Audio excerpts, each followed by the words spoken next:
இந்த நாட்டில் திப்பு சுல்தான் நீங்க கேள்விப்பட்டிருப்பீங்க. மலபார் பகுதியில் பல லட்சம் பேர் இந்துக்களை கொலை பண்ணி மதமாற்ற முயற்சி நடந்திருக்கு. பல பெண்களை கற்பழிப்பு நடந்திருக்கு. ஆனா இவனுக்கு திப்பு சுல்தானுக்கு கர்நாடகாவில் திப்பு ஜெயந்தி நடத்துறாங்க.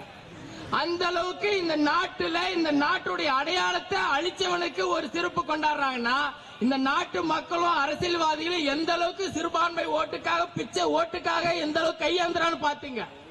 அதுதான் இந்த நாட்டுடைய சாபக்கேடு. ஒவ்வொருத்தரும் இந்துக்களாக பிறந்த இந்துக்களா வாழ்றது கிடையாது. அவன் ஒரு மதசார்பற்ற ஒரு கட்சியில போயிட்டு அவனுடைய சுயகௌரவத்தை வித்து வாழ்ந்துட்டு இருக்கான். இந்த நாட்டில் இருக்கிற ஒவ்வொரு இந்துக்களும் இந்துக்காக வாழ்ந்தா அவனுடைய தலைமுறை இந்து வாழும்.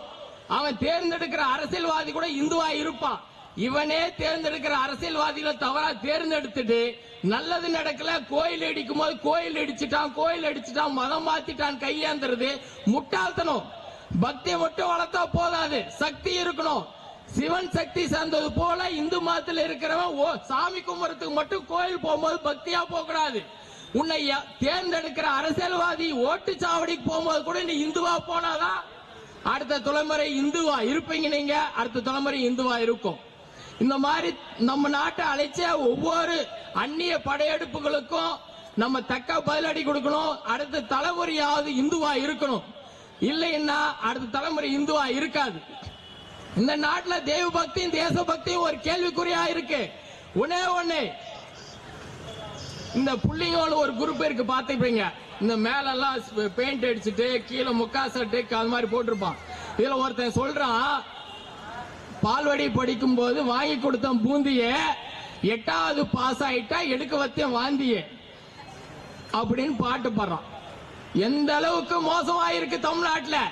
இவன் எல்லாம் ஒரு அரசியல்வாதியை கூட்டு போட்டோ எடுத்து இவன் ஒரு ஆளுன்னு காட்டுறான்.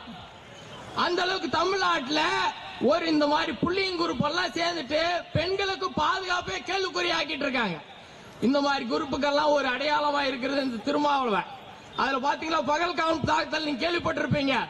கிட்டத்தட்ட 21 பெண்கள் 21 மக்களை கொண்டு குவிச்சாங்க பகல்காம் தாக்குதல. என்னன்னு கேட்டு ஒவ்வொருத்தரும் நீ இந்துவான்னு கேட்டு தீவிரவாதிகள் சுட்டு கொண்டான். ஆனா இந்துக்கு இங்க இருக்கிற இந்துக்கு அவனுக்கு ஒரு அது கேட்கறதுக்கோ அது இந்த மாதிரி பண்ணாதுன்றதுக்கோ என்னன்றது யாரும் வெளியே வந்து கேட்கல. ஆனா இதுக்கு சப்பக்கட்டு காட்டுற கூட்டம். திருமாவளவன் ஒரு கருத்து சொல்றாரு. அவங்க ஜம்மு காஷ்மீர்ல 370 சட்டத்தை நீக்கிறதுனால தான் இந்த மாதிரி தீவிரவாத நடத்திருக்காங்க. அவங்க